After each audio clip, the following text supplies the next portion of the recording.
এই পৃথিবীতে হাজারো নেয়ামত আছে, আমি আপনি ওইগুলোর দ্বারা উপকৃত হই, কিন্তু নিজে টেরও পাই না, জানিও না। এইরকম দামি দামি নেয়ামত আল্লাহ তাআলা দিয়েছেন। বলে ওই নেয়ামতটা যদি আমার আপনার থেকে মাত্র 5টা মিনিটের জন্য বিচ্ছিন্ন হয়ে যায়, এই দুনিয়ায় বেঁচে থাকা আমার আপনার জন্য সম্ভব নয়। যেমন এই যে শ্বাস প্রশ্বাস যেটা গ্রহণ করি, টানি, বলে এটা অক্সিজেন, বিশুদ্ধ বাতাস। আবার যেটা ছাড়ি বলে কার্বন ডাই অক্সাইড, এটা বিষাক্ত বাতাস, বিশুদ্ধটা নেই, বিষাক্তটা ছাড়ি। এই নেওয়া ছাড়ার প্রসেস, এটা যদি 5 মিনিট কারো জন্য বন্ধ হয়ে যায়, যে কোনো একটা যদি বন্ধ হয়, হয়তো নেওয়া বন্ধ নইলে ছাড়া বন্ধ। কেউ আছেন 10 মিনিট এই কাজ করতে পারবে? দেখুন, এমন এক নিয়ামত, 5 মিনিট না থাকলে জীবন শেষ।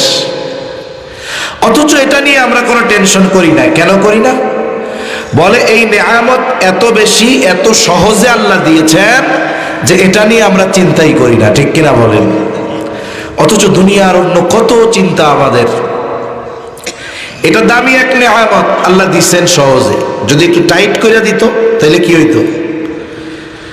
যদি নিয়মটা এমন হতো, বলে এই অক্সিজেনের খাজানা আল্লাহ তাআলার নিয়ন্ত্রণে থাকবে, যে ফজরের নামাজ পড়তে যাবে মসজিদে, জোহর পর্যন্ত তার অক্সিজেন রিফিল হবে। আবার জোহরে গেলে আসর পর্যন্ত, আসরে গেলে মাগরিব পর্যন্ত, মাগরিবে গেলে এশা পর্যন্ত, এশায় মসজিদে গেলে আবার ফজর পর্যন্ত। বলেন তো, একটু টাইট যদি আল্লাহ দিয়া দিত, তাহলে এই পৃথিবীর মধ্যে একজনও বেঈমান বেনামাজি পাওয়া যাইত না। কিন্তু আল্লাহ সবাইকে দিয়েছেন। কাফের, মুসলিম, অমুসলিম যত প্রাণী আছে সবাই অক্সিজেন নেয়। সমুদ্রের তলে পানির মধ্যে যেগুলো, ওগুলাও অক্সিজেন নিয়ে বেঁচে থাকে। এটা এক দামি নেয়ামত, তবে আমাদের জন্য সবচাইতে দামি নেয়ামত নয়। আমাদের জন্য আল্লাহ তাআলার পক্ষ থেকে সবচাইতে দামি নেয়ামতের নাম হলো ঈমান। সবচেয়ে দামি নেয়ামত কি? জোরে বলেন, ঈমান। মনে রাখতে হবে, একজন সন্তান উত্তরাধিকার সূত্রে তার পিতার সম্পদের মালিক হয়ে যেতে পারে, কিন্তু একথা কারো বলার অধিকার নাই যে সে পিতৃসূত্রে ঈমানদার হতে পারবে। যদি এমনটাই হতো, এই পৃথিবীতে প্রত্যেকটা মানুষ পিতৃসূত্রে ঈমানদার হয়, তাহলে এই পৃথিবীতে জলিলুল কদর পয়গম্বর নূহ আলাইহিস সালামের ছেলে বেঈমান। ঠিক কিনা বলেন? তার মানে আবার অনেক কাফেরের ঘরে আল্লাহ তাআলা ঈমানদার সন্তান দিয়েছে। তার মানে বোঝা গেল, ঈমান নিজ যোগ্যতায়, হেদায়েত নিজ যোগ্যতায় পাওয়া যায় না, বরং ঈমানের মতো দৌলত আল্লাহ যাকে দান করেন সেই এই দৌলত অর্জন করতে পারে। ঠিক কিনা বলেন? বলেন তো, এই পৃথিবীতে কোনো মানুষের হাতে অপর কোনো মানুষকে হেদায়েত দেওয়ার মতো ক্ষমতা কি আছে? কারো নাই। কিন্তু আফসোস, আমাদের দেশে অনেক বন্ড আছে। সিলেট অঞ্চল তো আলহামদুলিল্লাহ উলামায়ে কেরামের প্রভাবে প্রভাবান্বিত। এজন্য একনিষ্ঠ বেদাতি, যেগুলা একনিষ্ঠ বেদাতি বুঝেন তো, মানে একেবারে কোনো ঝামেলা ছাড়া বেদাতি, এই ধরনের যেগুলো, ওই বেদাতিগুলো সিলেটে মাথা চাড়া দিয়ে উঠতে পারে না। এটা উলামায়ে কেরামের মেহনতের কারণে, দ্বীনি মাদ্রাসাগুলোর কারণে। কিন্তু ঢাকা শহর আশেপাশে অনেক একেবারে খাঁটি বেদাতি আছে। এদের তো কথা এরকম যে আমার তত্ত্বাবধানে আসলে, আমার মুরিদ হলে, আমার বায়াত হলে, আমার কথা মানলে নামাজ রোজা কি কয় ঈমানও লাগে না। নাউজুবিল্লাহ। একবার মসজিদে আমি একবার বয়ান করছি এই বিষয় নিয়ে। বাংলাদেশের একটা দরবার আছে চট্টগ্রামে, একেবারে খুব নাম করা এক দরবার। তার পাশে আবার বড় মাদ্রাসা আছে, নানুপুর মাদ্রাসা। ওই দরবারের পীর সাহেবদের আকীদা হলো জান্নাতে যাওয়ার জন্য ঈমানদার হওয়া লাগে না। তার মানে তাদের কাছে গেলে, তাদের তত্ত্বাবধানে চললে জান্নাতে চলে যেতে পারবে। এই জন্য ওই দরবারে মুসলমান নামধারীর সাথে সাথে অনেক অমুসলিমেরাও যায় পরকালে জান্নাত পাওয়ার জন্য। অথচ জান্নাত পাওয়ার জন্য আল্লাহ তাআলা ঈমানকে কম্পালসারি অবধারিত শর্ত হিসাবে আল্লাহ তাআলা ঘোষণা করেছেন। ঈমান লাগবেই লাগবে। একজন ব্যক্তি ঈমানদার হওয়া ব্যতীত জান্নাতে যেতে পারবে না। আর তারা বলতে চায় আমাদের কাছে আসলে আর কোনো টেনশন নাই, আমাদের তত্ত্বাবধানে থাকলে চিন্তা নাই, তুমি সেই ধর্মেরই অনুসারী হও না কেন, আমাদের কাছে আসলে তোমার জান্নাতের গ্যারান্টি আমাদের। নাউজুবিল্লাহ বলেন। আমাদের ঢাকায় একেবারে বাংলাদেশের প্রাণ কেন্দ্র মতিঝিলে আর এক ভণ্ড আসন গাইড়া বসছে, মারা গেছে। এটার পোলা একদিন বক্তব্যের মধ্যে বলতেছে যে বাবার মুরিদরা যখন কেউ মারা যাবে, তা মারা যাওয়ার পরে আমরা জানি কি কবরের মধ্যে আসবে মুনকার নাকির ফেরেশতা প্রশ্ন করার জন্য। তা উনি বলতেছে যে ওই বাবার মুরিদ নাকি মারা গেলে কবরে যখন রাখা হবে মুনকার নাকির এসে প্রশ্ন করবে, ও নাকি কবরে যায় বলবে খবরদার এদেরকে কিছু বলো না, এরা আমার লোক। আরো জোরে বলেন নাউজুবিল্লাহ। এরা বলতে চায় যে আমাদের কাছে আসলে কিছুর দরকার নাই, সব জিম্মাদারি আমাদের। অথচ চিন্তা করেন এই পৃথিবীতে যদি আল্লাহ তাআলা তারপরে কাউকে হেদায়াত দেওয়ার মতো ক্ষমতা দান করতেন, যে একজন মানুষ আর একজন মানুষকে হেদায়াত দিতে পারে, এই পৃথিবীতে আল্লাহর পরে যদি একজন মানুষ এই ক্ষমতা পাইতো তিনি হতেন মুহাম্মদুর রাসূলুল্লাহ সাল্লাল্লাহু আলাইহি ওয়াসাল্লাম। আমার আপনার নবী কাউকে ঈমান আনাইতে পারে নাই, বরং নবীজির চাচা আবু তালেবের অবদান আমার আপনার নবীর জন্য সাল্লাল্লাহু আলাইহি ওয়াসাল্লাম, নবীর জন্য কি পরিমাণ সিরাতের কিতাব পড়লে বোঝা যাবে।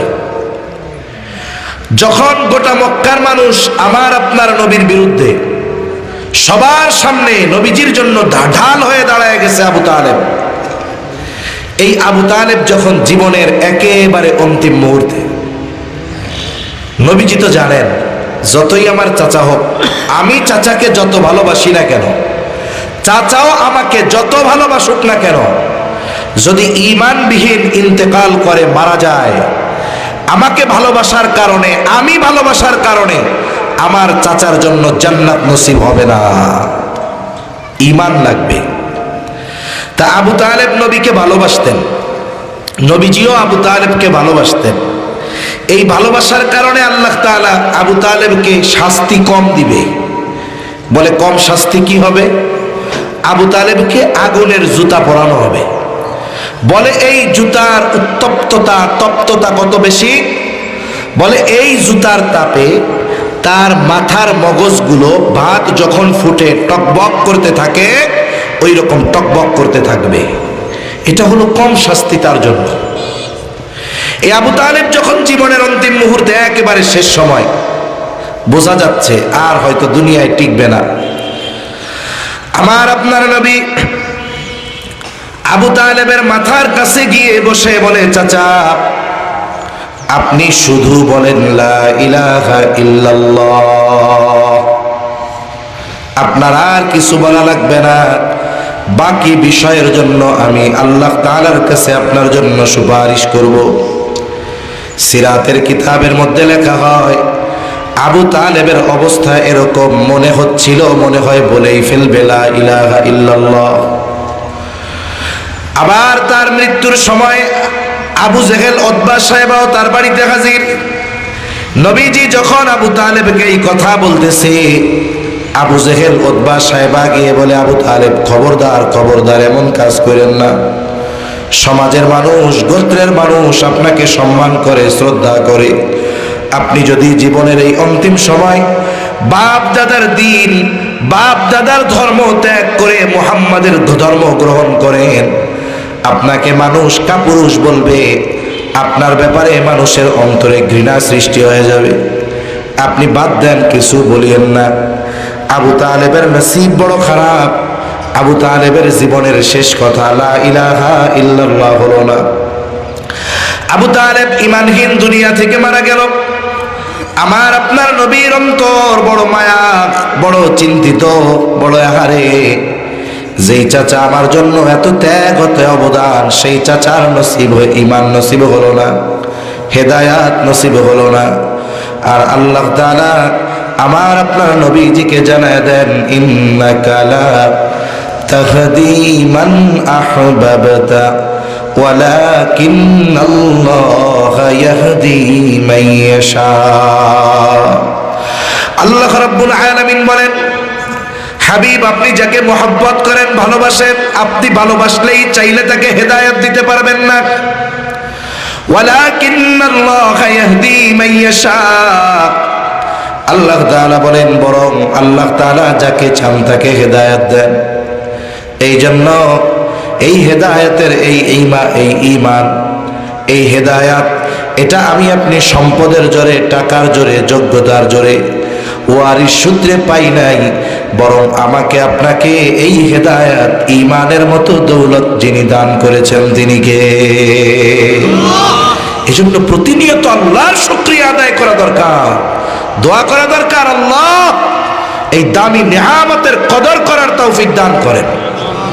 দোয়া করা দরকার, আল্লাহুম্মা হাব্বিব ইলাইনাল ঈমান, আপনি আমাদেরকে, আমাদের নিকটে ঈমানকে সবচাইতে প্রিয় বানিয়ে দেন। যদি আমরা ঈমানের মূল্য বুঝতে পারি, ঈমান যদি আমাদের কাছে সবচাইতে প্রিয় হয়ে যায়, এই পৃথিবীতে আল্লাহ তাআলার হুকুম আহকাম মানা আমাদের জন্য কোনো ব্যাপার না। কিন্তু বাস্তব কি? আমরা আমাদের ঈমানের মূল্য বুঝি নাই, আমাদের কাছে ঈমান সবচাইতে প্রিয় হয় নাই, যার কারণে অনেকে জাগতিক স্বার্থে ঈমানকে ত্যাগ করা এটা কোনো ব্যাপারই করে না। এমন লোক আছে না নাই? জোরে বলেন। মুসলিম সমাজে আমরা যাদের মুসলিম বলে ভাবি, মনে করি ঈমানদার, নামাজও পড়ে, এমন অনেক মানুষ আছে জাগতিক স্বার্থের কারণে ঈমানকে নষ্ট করে ফেলতেছে। আছে না নাই? বলেন। অভাব নাই। এজন্য ঈমানের দাম আমাদের জানতে হবে। ঈমানবিহীন আখিরাতে নাজাত পাওয়ার কোনো উপায় নাই। আমরা একটা জিনিসের মূল্য নির্ধারণ করি কয়েকভাবে। একটা হলো ওজনের মাধ্যমে। চাউল ডাউল কিনেন, এটা কিসের মাধ্যমে? ওজনের মাধ্যমে মূল্য নির্ধারণ হয়। কিছু জিনিস পরিমাপের মাধ্যমে ওজন নির্ধারণ হয়। পরিমাপ মানে কাপড় কিনেন, এটা কি কেজি দরে কিনেন নাকি? এটা ফিতা দিয়া মাইপা এর দাম নির্ধারণ হয়। গাছ বলে ফিতা দিয়া মেপে দাম নির্ধারণ হয়। আবার কিছু জিনিস গণনার মাধ্যমে দাম নির্ধারণ হয়। যেমন ডিম, আমি যদি বাজারে যাই যদি বলি আপনাদের বিয়ানি বাজার, যে ভাই এক কাজ করেন তো, আমাকে 1 কেজি ডিম দেন তো, বলবে এই লোক বাংলাদেশে আসলো কোত্থেকে, ওনার তো পাবনায় থাকার কথা ছিল। যদিও পৃথিবীর অনেক দেশে কেজি দরে ডিম বিক্রয় হয়, কিন্তু আমাদের দেশে স্বাভাবিক এটা গণনার ভিত্তিতে দাম নির্ধারণ হয়। এই যে ঈমান, এটার দাম কেমন, দাম কত? সহিহ মুসলিমের এক হাদিসের আলোকে ঈমান কতটুকুর কেমন দাম এটা বোঝা যায়। হাদিসের মধ্যে আসছে, নবীজি সাল্লাল্লাহু আলাইহি ওয়াসাল্লাম বলেন, যার অন্তরের মধ্যে জবের দ্বারা পরিমাণ কল্যাণ আছে, মুহাদ্দিসিনে কেরাম বলেন এখানে কল্যাণ দ্বারা উদ্দেশ্য হলো ঈমান। কারণ ঈমানের চাইতে কল্যাণকর বস্তু এই পৃথিবীতে আর কোনো কিছুই হতে পারে না। যার অন্তরের মধ্যে যাররা পরিমাণ কল্যাণ আছে, অর্থাৎ ঈমান আছে, ওই লোকটা যদি এই জবের দ্বারা পরিমাণ কল্যাণ তথা ঈমান সহকারে দুনিয়া থেকে মৃত্যুবরণ করতে পারে, পরকালে যদি দুনিয়ার পাপের কারণেও তাকে শাস্তি দেওয়া হয়, আল্লাহ তাআলার কাছে ওই জবের দ্বারা পরিমাণ ঈমানের এত দাম, আল্লাহ তাআলা ওই জবের দ্বারা পরিমাণ ঈমানের কারণে একটা সময় তাকে জাহান্নাম থেকে মুক্তি দিয়ে জান্নাত দিয়ে দিবে। এরপরে আমার আপনার নবীজি বলেন, যার অন্তরের মধ্যে গমের দ্বারা পরিমাণ কল্যাণ আছে, অর্থাৎ ঈমান আছে, ওই লোকটা যদি পাপী হয়, পাপের কারণে যদি তাকে জাহান্নামেও দেওয়া হয়, আল্লাহ তাআলার কাছে ওই গমের দানা পরিমাণ ঈমানের এত দাম, আল্লাহ তাআলা ওই গমের দানা পরিমাণ ঈমানের বদৌলতে একটা সময় ওই ব্যক্তিকে জাহান্নাম থেকে জান্নাতের মালিক আল্লাহ বানায় দিবে। এরপরে আমার আপনার নবীজি আরো আজীব কথা বলেন। নবীজি সাল্লাল্লাহু আলাইহি ওয়াসাল্লাম বলেন, কারো অন্তরে যদি যাররা পরিমাণ কল্যাণ থাকে, অর্থাৎ ঈমান থাকে। আমরা যখন ছোটবেলায় বয়ান শুনতাম, ওয়াজ শুনতাম, বুজুর্গানে দিন বয়ান করতেন, যারা কারে বলে, ওনারা উদাহরণ দিতেন একটা বালু। বলে একটা বালু কত ক্ষুদ্র, বলে একটা বালুকে যদি 70 ভাগ করা হয়, 70 ভাগ, বলেন তো এক বালুরে যদি 70 ভাগ করা হয়, ওর অস্তিত্ব থাকবে নাকি? চোখে দেখা যাবে নাকি? ওনারা বলতেন এক বালুকে যদি 70 ভাগ করা হয়, বলে ওই 70 ভাগের একটা ভাগকে একটা যাররা বলা হয়। আধুনিক পরিভাষায় যাররা বলা হয় অণুকে। বলে যার অস্তিত্ব আছে, তবে মানুষ খালি চোখে দেখতে পারে না, দেখার জন্য অনুবীক্ষণ যন্ত্রের প্রয়োজন হয়। আমার আপনার নবী বলেন ওই যাররা পরিমাণ কল্যাণ যদি কারো অন্তরে থাকে, ঈমান যদি থাকে, ওই বিষয়টা অতটুকু ঈমান নিয়ে সে যদি মৃত্যুবরণ করতে পারে, বলে যদি পাপও করে থাকে শাস্তি হয়তো দিবেন, আল্লাহ চাইলে মাফও করে দিতে পারেন, কিন্তু যদি শাস্তিও দেয়, ওই যাররা পরিমাণ ঈমানের এমন দাম, আল্লাহ তাআলা ওই যাররা পরিমাণ ঈমানের বদৌলতে একটা সময় তাকে জাহান্নাম থেকে জান্নাতের মালিক বানায় দিবে। হাদিসের মধ্যে আসছে, বলে যেই ব্যক্তি সবচাইতে ছোট জান্নাতের মালিক হবে, তার জান্নাতের পরিধি হবে কমপক্ষে এই দুনিয়ার 10 গুণ। তাহলে বলেন তো, যাররা পরিমাণ ঈমানের দাম বেশি, না দুনিয়ার 10 গুণ পরিমাণ জান্নাতের দাম বেশি? কোনটার দাম বেশি? কোন তো? ঈমানের দাম বেশি। অথচ আমরা এই দামি বস্তুর মূল্যায়ন করতেছি না, মূল্য বুঝতেছি না।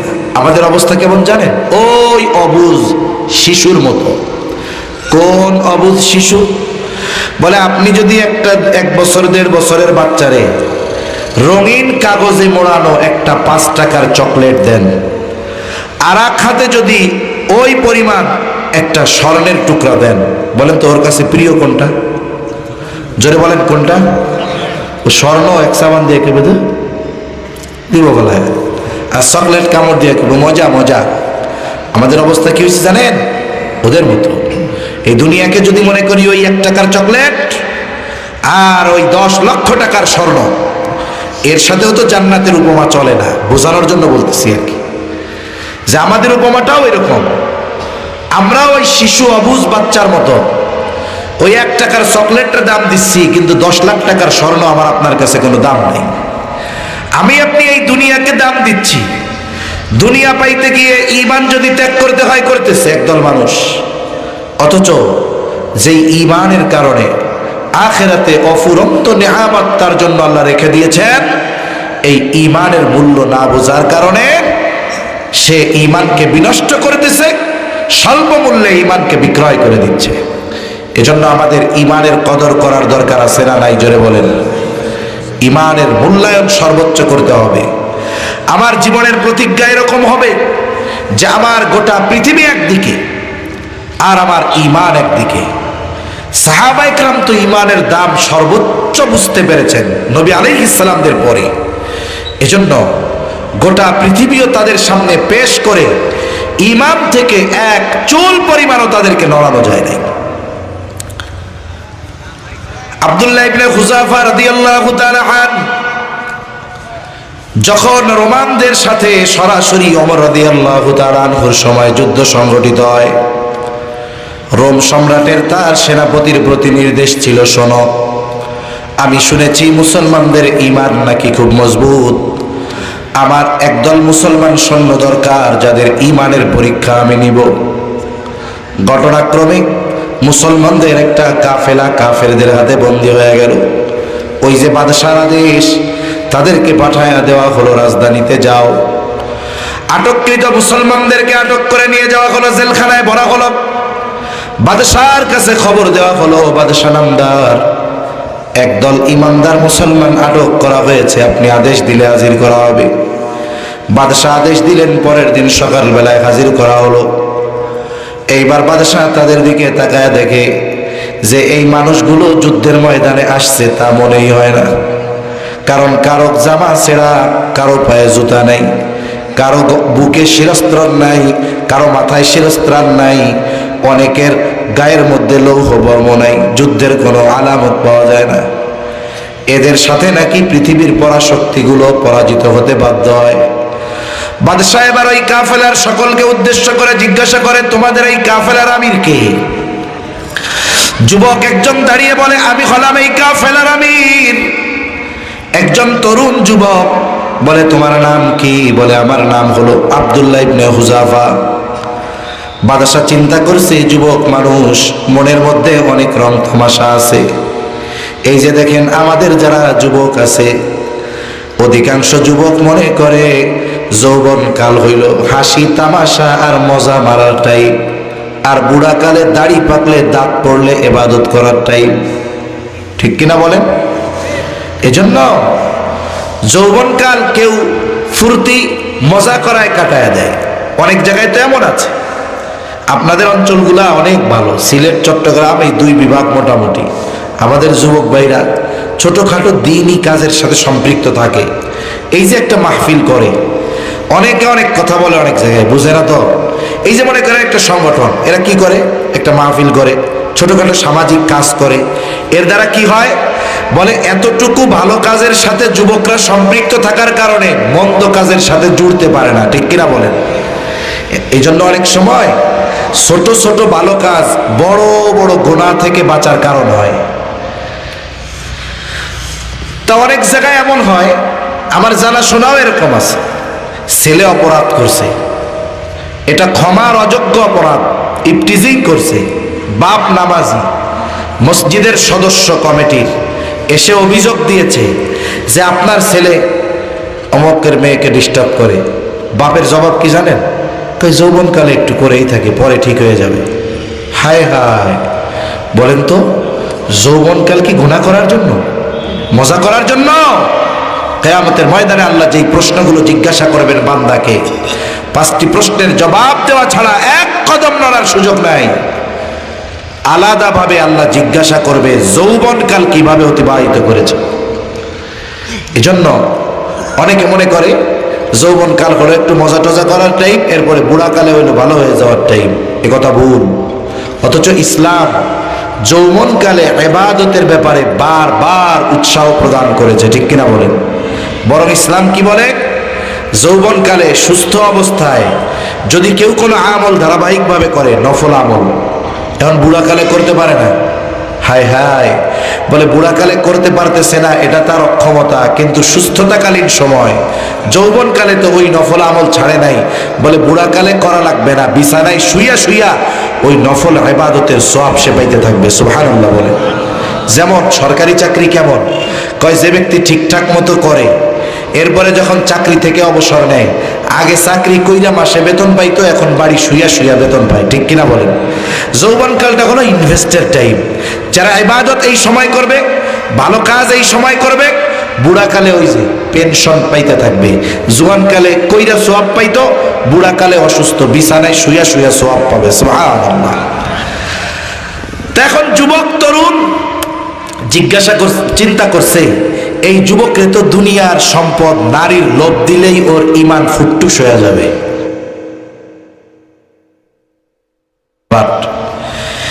এবার আব্দুল্লাহ ইবনে হুযাফাকে বলে, আব্দুল্লাহ আসো, আমার কাছে আসো, পাশে বসো। আব্দুল্লাহ ইবনে হুযাফা বাদশার পাশে এসে বসলো। সবাই চিন্তা করে কি ব্যাপার, শত্রুকে আদর করে পাশে কেন বসায়? বাদশাহ আব্দুল্লাহ ইবনে হুযাফাকে বলে, আব্দুল্লাহ, আমি আমার শত্রুকে কখনো আমার পাশে বসাই না, আমার পাশে বসতে পারা সৌভাগ্যের ব্যাপার, কিন্তু তোমার দিকে তাকানোর পর তোমার প্রতি একটা মায়া ভালোবাসা আমার অন্তরে জাগ্রত হয়ে গেছে। আমি চাই তোমার সাথে আমার এই সম্পর্কটা দীর্ঘস্থায়ী হোক। কিন্তু তোমার অবস্থান আর আমার অবস্থান দুই মেরুর মতো, তুমি একদিকের, আমি একদিকের। আমি তো তোমাকে ভালোবাসতে চাই, তবে তুমি যদি আমার কাছে সম্মান চাও, ভালোবাসা চাও, যদি বাঁচতে চাও, তাহলে প্রথম বিষয় তোমাকে ইসলাম ত্যাগ করে আমার ধর্ম খ্রিস্ট ধর্মে দীক্ষিত হতে হবে। তুমি যে খ্রিস্টান হবা, তোমার চিন্তার কোনো কারণ নাই। তোমার এলাকার মানুষ তোমার জন্য তখন অনিরাপদ, গেলে তোমার মেরে ফেলতে পারে। বলে তোমার যাওয়া লাগবে না, সকল নিরাপত্তা আমার। শোনো, আমার ঘরে ষোড়শী সুন্দরী যুবতী একটা কন্যা আছে, আমার এই কন্যা আমি তোমার সাথে বিবাহ দিয়ে দিব। এরপরে বিবাহের দিন আমার গোটা সাম্রাজ্যের অর্ধেক আমি তোমার নামে লিখে দিব। সাথে সাথে আমার এই ওসিয়ত থাকবে, আমার মৃত্যুর পর বাকি অর্ধেকের মালিক তুমি হয়ে যাইবা, তুমি হবা বিশাল এই রোম সাম্রাজ্যের একচ্ছত্র অধিপতি। এত বিশাল এক সাম্রাজ্যের প্রলোভন তাকে দেওয়া হচ্ছে কিসের বিনিময়ে? ঈমানের বিনিময়ে। শুধুমাত্র ঈমান ছাইরা খ্রিস্টান হবা, এত কিছু তোমারে দেওয়া হবে। আমার আপনার কাছে আমার আপনার সবচাইতে প্রিয় জিনিস যদি কেউ চায়, এর বিপরীতে যদি আমাকে সবচাইতে ঘৃণিত বস্তুটা গ্রহণ করতে বলে, আমি আপনি এই ধরনের প্রস্তাব যে দিবে তারে আস্ত রাখবো নাকি? সাহাবা একরামের কাছে সবচাইতে প্রিয় বস্তু হলো ঈমান। সেই ঈমান ত্যাগ করতে বলে কুফরিকে গ্রহণ করে।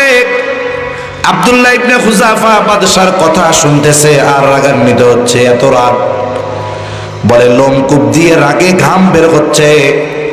আব্দুল্লাহ ইবনে হুযাফা বাদশার কথা শেষ হওয়ার সাথে সাথে দাঁড়ায় গেল। আব্দুল্লাহ ইবনে হুযাফা বাদশাকে উদ্দেশ্য করে বলে, এই রোমের কুকুর, তুই কি দুনিয়ার বিনিময়ে আমার ঈমান কিনতে চাস? তুই শুনে রাখ, এ তো তোর সামান্য রোম সাম্রাজ্য, তুই যদি আমাকে গোটা দুনিয়ার মালিকও বানায় দেস, আমি আমার ঈমান তোর কাছে বিক্রয় করব না। এই যে রোম সম্রাট, তার দিকে তাকায়া উঁচু গলায় চোখে চোখ রেখে ধমকের সুরে কথা বলবে, রোমের মানুষ মনে করত ওই রকম মানুষ এই পৃথিবীতে জন্ম নেয় নাই। তা যখন আব্দুল্লাহ ইবনে হুযাফা এরকম এক ধমক দিছে, এমন কোনো কিছু যদি আমার আপনার সামনে ঘটে যেটা আমি চিন্তাও করি নাই, ওই রকম কোনো ঘটনা যখন বাস্তবে পরিণত হয়, মানুষ কিছু সময়ের জন্য হতবাক হয়ে যায়। ঘটল কি? সবাই চুপ। হইল কি? এ কি সত্যই দেখলাম নাকি? বাদশাহ রাগে ক্ষোভে ভেতরে চলে গেছে, আদেশ পাঠাইল, কত বড় স্পর্ধা, ঈমানের পাওয়ার দেখায়, দেখি ওর ঈমানের জোর কত সময় থাকে, ওর ঈমানের দাম কত দেখা ছাড়মু আমি, শক্তি কত দেখা ছাড়মু। আদেশ দিছে, যাও জেলখানায় বইরা রাখো, খাবারও দিবা না, পানিও দিবা না। আল বিদায়া ওয়ান নিহায়া থেকে আপনাদের শোনাচ্ছি। আরে এদের কাছেও ঈমানের দাম, আমাদের কাছেও ঈমানের দাম। এরাও ঈমানকে কত দামি নিয়ামত মনে করতো, আমরাও মনে করি। আব্দুল্লাহ ইবনে হুযাফাকে জেলখানার মধ্যে আটকায় রাখলো। আব্দুল্লাহ ইবনে হুযাফাকে খাবারও দেয় না, পানিও দেয় না। বলে, আমরা যদি দুপুর বেলায় 1:30 বা 2টার সময় খানা খাই, ওই খানা যদি 2 ঘন্টা লেট হয়, পেটের মধ্যে ক্ষুধার তীব্রতা, একটু পরিশ্রম করলে পানির পিপাসা, শক্তি হারা হয়ে যায়, দুর্বল হয়ে যায়। আর যে আল্লাহর বান্দাকে 1 সপ্তাহ খাবারও দেয় না, পানিও দেয় না, তাহলে অবস্থাটা কেমন? আব্দুল্লাহ ইবনে হুযাফা জেলখানার মধ্যে শুয়ে আছে, অবস্থা এমন বাহির থেকে বোঝা যায় না আব্দুল্লাহ ইবনে হুযাফা বেঁচে আছে নাকি মারা গেছে। বাদশাহ আবার ডাক্তারকে বলে রাখছে, ডাক্তার খবরদার খোঁজ খবর রাখবা, যখন দেখবা আব্দুল্লাহ ইবনে হুযাফার অবস্থা বড় করুন, তখন আমার কাছে খবর জানাইবা।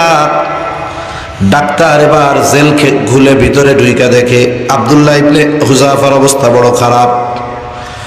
এইবার আব্দুল্লাহ ইবনে হুযাফার কাছে গিয়া আব্দুল্লাহ ইবনে হুযাফার সাথে কথা বলতেছে, কিন্তু অবস্থা হলো এরকম, আব্দুল্লাহ ইবনে হুযাফা কিছু টের পায় না, কথাও বলতে পারতেছে না।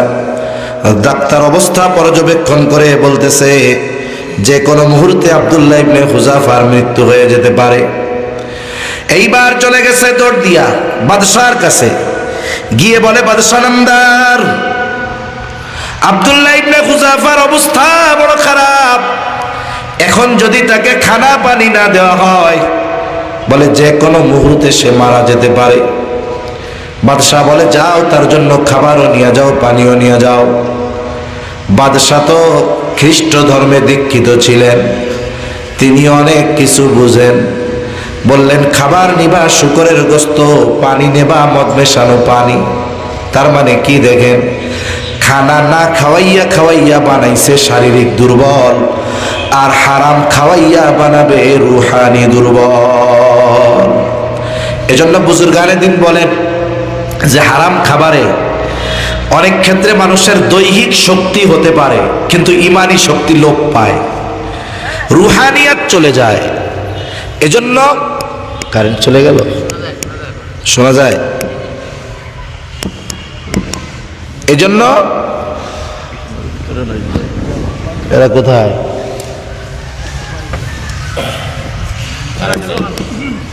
ব্যাটারির লাইনটা তো ছিল, চালু করে দিলে হইতো। এরা কোথায় গেল?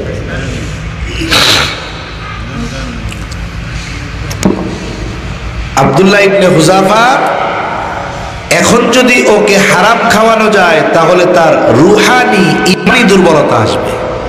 এজন্য মনে রাখবেন, যাদের উপার্জনের উৎস হারাম, খাবার হারাম, ওই হারাম উপার্জন দিয়ে হালালি খায়, হালাল খাবারটা হালাল তার, কিন্তু উপার্জন হারাম। বুজুর্গানে দিন বলেন এটা হারামের মতোই। ওই হারাম টাকা দিয়ে যদি হালাল খাবার কিনে খায়, বলে ওর মধ্যেও রুহানিয়াত থাকে না। ওই খাবার তার দৈহিক শক্তি বাড়াতে পারে, কিন্তু ইমানি শক্তি কমায়া দেবে। এজন্য উপার্জনও হালাল দরকার, খাবারও হালাল দরকার। খাবার নরমাল হলেও ওই হালাল উপার্জন আর হালাল খাবার খাওয়ার দ্বারা দৈহিক শক্তির সাথে সাথে ইমানি শক্তিও বাড়ে। যেহেতু বাদশাহ আহলে কিতাব বুঝে যে হারাম খাবার খাওয়ালে তার ইমানি দুর্বলতা চলে আসবে, এইবার বলতেছে খাবার দিবা শুকরের গোস্ত, পানি দিবা মদ মেশানো পানি। বাদশাহ খাবার নিয়ে আব্দুল্লাহ ইবনে হুযাফার কাছে হাজির, বলে আব্দুল্লাহ উঠো, খানা খেয়ে নাও, যদি খাবার না খাও তুমি হয়তো বাঁচা কঠিন হয়ে যাবে। বাদশাহ আবার বলছে খাবার সামনে নিয়ে ওরে জানায় দিবা যে খাবার হলো শুকরের গোস্ত আর মদ মেশানো পানি। ডাক্তার বলে খাবার হলো শুকরের গোস্ত আর মদ মেশানো পানি, খাও, না খাইলে মরবা। কোরআনুল কারীমে আল্লাহ তাআলা সূরা মায়েদার 3 নম্বর আয়াতে অনেক বিষয়কে হারাম করেছেন। হুররিমাত আলাইকুমুল মাইতাতু ওয়াদ-দামু ওয়া লাহমুল খিনজির। আল্লাহ তাআলা মৃত প্রাণীর গোস্ত হারাম করছেন, রক্ত হারাম, শুকরের গোস্ত হারাম, মদ হারাম। আবার আল্লাহ তাআলা আয়াতের শেষাংশে এসে কি বলেন, ফামানিযতুররা ফি মাখমাসাতিন গায়রা মুতাজানিফিল লিইথম। এখন এমন অবস্থা হয়েছে, মনে করেন এক জায়গায় গেছে, খাবারও নাই, পানিও নাই, যা আছে সব হারাম। অবস্থা এমন, না খাইলে মরবে, উপায়ও নাই।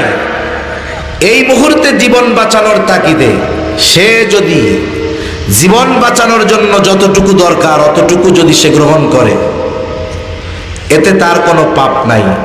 তবে যদি প্রয়োজন মেটার পরে চিন্তা করে যেহেতু আর নাই আবারও আর একটু খাই, এ সুযোগ নাই। এজন্য জীবন বাঁচানোর তাগিদে কেউ যদি কোনো হারাম বস্তু দ্বারা বিজ্ঞ চিকিৎসক চিকিৎসা নিতে বলেন যে এর জীবন বাঁচাইতে হইলে প্রতিদিন 100 গ্রাম শুকরের গোস্ত খাওয়াইতে হবে, নাইলে মারা যাবে, যদি বিজ্ঞ দিনদার ডাক্তার ওষুধ হিসাবে বলে, এটা তার জন্য জায়েজ, হালাল হবে না। কিন্তু এই জীবন বাঁচানোর তাগিদে খাওয়া জায়েজ। বলেন তো এই আয়াতের যেই মাসালা আমরা কি বুঝি, তার চাইতে সাহাবায়ে কেরাম অগণিত গুণ বেশি বুঝতেন, ঠিক কিনা বলেন? কিন্তু ইমানের পাওয়ার কেমন! ডাক্তার বলতেছে এছাড়া খাওয়ার নাই, 1 সপ্তাহ খায় না, না খাইলে মরবা। এই খাবার যখন সামনে দিছে, ওনার দৈহিক শক্তি কমেছে ঠিক, ইমানি শক্তি কি কমেছে না বেড়েছে? মনে রাখতে হবে, যখন কোনো জালেম কোনো প্রকৃত ইমানদারের উপরে জুলুম করে, তাকে দৈহিকভাবে দুর্বল বানাতে পারে ঠিক, কিন্তু তাকে ইমানিভাবে দুর্বল বানাতে পারে না। বরং কি হয়, বলে স্বর্ণ পোড়ালে খাঁটি হয়, কাঠ পোড়ালে ছাই হয়, স্বর্ণ পোড়ালে স্বর্ণই রয়, বরং স্বর্ণ পোড়ালে খাদ দূর হয়ে আরো বেশি খাঁটি হয়, ঠিক কিনা বলেন? এজন্য স্মরণের খাত দূর করার জন্য স্মরণকার অনেক তাপে স্মরণের পুরায়। কেন বলে এর মধ্যে যদি কোনো ভেজাল টেজাল থেকে বাইর হয়ে যায়। এজন্য ইমানদারের উপরে যখন জালেম কোনো জুলুম করে, এই জুলুমের দ্বারা তার দৈহিক শারীরিক কষ্ট হলেও যদি সে একটু সবর করে, তার ঈমান আরো পাকাপোক্ত আরো মজবুত হয়ে যায়। ঠিক কিনা বলেন? আব্দুল্লাহ ইবনে হুযাফা দৈহিকভাবে দুর্বল কিন্তু ঈমানের দিক দিয়ে সবল। আব্দুল্লাহ ইবনে হুযাফা যখন কানে আওয়াজ গেছে শুকরের গোশত আর মদ মেশানো পানি, এমন এক হুঙ্কার দিয়েছে, এমন এক ধমক দিয়েছে, বলতেছে এগুলো সরা আমার সামনে থেকে, লাথি মেরে ফালাইয়া দিব, জীবন চলে যায় যাক, তবু এইগুলো ঠোঁটে লাগাবো না। ডাক্তার চিন্তা করে একটু আগে যেই ব্যক্তি কথা কইতে পারে না এখন শক্তি পাইল কোত্থেকে? এক দৌড়ে বাদশার কাছে গিয়ে বলে, বাদশাহ নামদার, আব্দুল্লাহ ইবনে হুযাফা মরে যাবে তবু হারাম খাবে না। বাদশাহ একের পর এক পদ্ধতি অবলম্বন করতেছে। প্রথমে প্রলোভন দিয়ে ঈমান কিনতে পারে নাই, এরপরে শারীরিকভাবে শাস্তি দিয়ে ঈমান কিনতে পারে নাই, এরপরে হারাম খাওয়াইয়া ঈমান দুর্বল করতে চাইছে, তাও পারে নাই। এইবার সর্বোচ্চ ভয় দিবে সে নিয়ত করছে। বলে ঠিক আছে, আদেশ দিল যাও আগামী দিন সকালবেলায় বড় পাতিলের মধ্যে তেল গরম করবা। বড় পাতিল দেখছেন? আপনারা তো দেখবেন, শাহজালাল রহমাতুল্লাহ আলাইহির কবরের পাশে পাতিল আছে। আবার একদিন একজন একটা ছবি দেখাইতেছে, কোন আজমির শরীফ না কোন জায়গায় এত বিশাল এক পাতিল, ওই পাতিলের মধ্যে নাকি ওই বিশাল করে খিচুড়ি রান্না করে। এখন ওই পাতিলের মধ্যে মই দিয়া নাইমা এরপরে খিচুড়ি উঠানো লাগে, এত বিশাল পাতিল। বলে বড় পাতিলের মধ্যে তেল গরম করো। তেল গরম হলো, ফুটন্ত তেল টকবক করতেছে, ফুটতেছে। বলে যাও আব্দুল্লাহ ইবনে হুযাফাকে হাজির করো। দুইজনের কাঁধে ভর দিয়ে আব্দুল্লাহ ইবনে হুযাফা বাদশার সামনে হাজির। বাদশা ফুটন্ত তপ্ত তেল দেখায় বলে, আব্দুল্লাহ এখনো সময় আছে, আমার কথা মেনে নাও। আমার কথা যদি মানো তাহলে তোমাকে ছেড়ে দেওয়া হবে, আর যদি আমার কথা না মানো তাহলে ফুটন্ত তেলের মধ্যে তোমাকে ফালায়া দেওয়া হবে। আর যদি মানো, ওই যে প্রথমে যা বলছি সব ফ্যাসিলিটি দেওয়া হবে। আব্দুল্লাহ ইবনে হুযাফা সময়ের সাথে সাথে ঈমানের পাওয়ার আরো বাড়তেছে। আব্দুল্লাহ ইবনে হুযাফা বলে, বাদশাহ আমি জীবন দিতে তৈয়ার, তবু আমি ঈমান দিব না। বাদশাহ এবার কেমন পরিণতি হবে তেলের মধ্যে ফালাইলে জানো? আদেশ দিছে যাও জেলখানা থেকে একজন মুসলমান কয়েদি ধরে আনো। একজন সুস্থ সবল মুসলমান কয়েদি ধরে আনা হলো। বাদশাহ আদেশ দিল যাও ওকে তেলের মধ্যে ফালায় দাও। একজন জীবন্ত মানুষকে যদি এরকম ফুটন্ত তেলের মধ্যে ফেলে দেওয়া হয় অবস্থা কি হতে পারে? মুহূর্তের মধ্যে শরীরটা ভাজা ভাজা হয়ে গেছে, হাড্ডি থেকে মাংসগুলো আলাদা হয়ে গেল। মুহূর্তের মধ্যে শাহাদাতের অমীয় সুধা সে পান করলো। মনে রাখবেন, যখন কেউ জিহাদের ময়দানে থাকে, বলে পাশে যদি কেউ অস্ত্রের আঘাত পায় অথবা শহীদ হয়, পাশে থাকা সুস্থ মুজাহিদ ভয় পায় না, বরং তার শাহাদাতের তামান্না আরো বেড়ে যায়। এই যে জুলাই বিপ্লবের সময় একটা ছেলে সাক্ষাৎকার দিচ্ছে, বলে আমরা দুইজন বন্ধু পাশাপাশি, তা হঠাৎ করে একটা স্নাইপারের গুলি এসে ওর গায়ে লাগছে, রক্ত প্রবাহিত হচ্ছে। ওকে নিয়ে আমি হসপিটালে বা কোথাও যাবো, সেও পায় নাই। তা জিজ্ঞাসা করতেছে যে তোমার তখন ভয় লাগে নাই যে তোমার পাশেই তোমার সহকর্মী সহপাঠী গুলি লেগে রক্তবিদ্ধ মৃত্যুর জন্য ক্ষণ গণনা করতেছে এক অবস্থা? বলে না। তখন কি হয়েছে? বলে তার ওই দৃশ্য আরো আমার ভেতরে থাকা যত ভয় ছিল, দুর্বলতা ছিল, এগুলোকে দূর করে দিয়েছে। একটু চিন্তা করেন, জাগতিক একটা বিষয়ে যদি মানুষ এতটা সাহস সঞ্চার করতে পারে, আর আল্লাহর জন্য যখন কেউ দেখবে যে আমার সামনে আমার আর এক ভাই শহীদ হয়ে গেছে, তখন তো তার অন্তরে শাহাদাতের তামান্না আরো বাড়বে। ঠিক কিনা বলেন? বলে আব্দুল্লাহ ইবনে হুযাফা কথা মানো, নাইলে তোমার অবস্থাও এরকম হয়ে যাবে। আব্দুল্লাহ ইবনে হুযাফা বলে আমি জীবন দিতে প্রস্তুত, তবু আমি ঈমান ছাড়ব না। বাদশাহ এবার বলে, যাও ওকেও তেলের মধ্যে ফালায় দাও। দুইজন ধরে ধরে আব্দুল্লাহ ইবনে হুযাফাকে তেলের দিকে নিয়ে যায়। এইবার আব্দুল্লাহ ইবনে হুযাফা এতক্ষণ দৃঢ়তার সাথে, চোখে কোনো পানি নাই, ভয় নাই, কিচ্ছু নাই, এইবার কান্না শুরু করে দিয়েছে। চোখ দিয়ে টপ টপ করে পানি পড়ে। সাথে থাকা ওই দুইজন চিন্তা করে, এবার মনে হয় ভয় পাইছে। বাদশাকে বলে, বাদশাহ আব্দুল্লাহ ইবনে হুযাফা তো কান্না করে। বাদশাহ জিজ্ঞাসা করে, আব্দুল্লাহ কেন কান্না করো? মরার ভয় হয় নাকি? পরিবারের কথা মনে পড়ে নাকি? বলে না। তাইলে কান্না করার কারণ কি? বলে, আমি মরার ভয়ে কান্না করি না, কারণ মৃত্যু তো প্রকৃত মুমিনের জন্য হাদিয়া। কারণ প্রকৃত ইমানদার যে, সে জানে মৃত্যু হলো দুনিয়া, মৃত্যু হলো পর্দার মতো, মৃত্যু হওয়ার সাথে সাথে পর্দার ওপারে চলে যাবে, আর তার জন্য রয়েছে জান্নাত। আর যদি সেটা ঈমানের জন্য, দ্বীনের জন্য হয়, শাহাদাতের মৃত্যু হয়, এর চাইতে আনন্দের, সৌভাগ্যের আর কিছু আছে?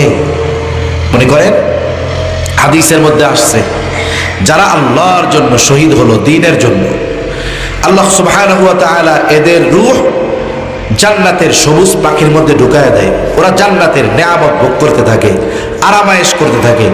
আল্লাহ তাআলা ওদের জিজ্ঞাসা করে, তোমাদের কি কিছু মনে চায় নাকি?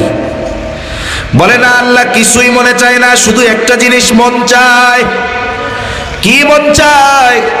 বলে, আল্লাহ আবার যদি দুনিয়ায় পাঠাইতেন, আপনার রাস্তায় জিহাদ করতাম, শহীদ হইতাম, আবার পাঠাইতেন, জিহাদ করতাম, শহীদ হইতাম। শুধু এই একটা জিনিস মনে চায়, আর অন্য কিছু মনে চায় না।